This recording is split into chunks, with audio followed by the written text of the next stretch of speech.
So guys, for the first method, you want to head over to search and type in sound settings. Click on it. And then once you're on this, under output, you want to expand this. Make sure that you have your correct speakers selected. Also, make sure that your speakers are not muted. You want to turn this up. See if that works. For the second method, you want to head over to search and type in S&D VOL. Click on it.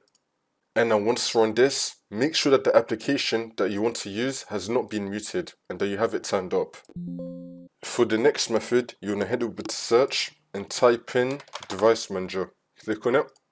And then once you're on this, you want to expand audio inputs and outputs. And now you want to find your speakers. You want to right click on it and then click on update driver and then click on search automatically for drivers. Make sure that you have the best drivers for your device installed.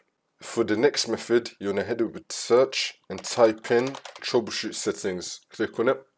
And then once you're on this, you want to click on other troubleshooters. And now you want to find audio. Click on run. And then once you're on this, you want to scroll down and then click on yes to run the automated diagnostics. You just want to go through all the steps that come up here. See if that fixes your problem.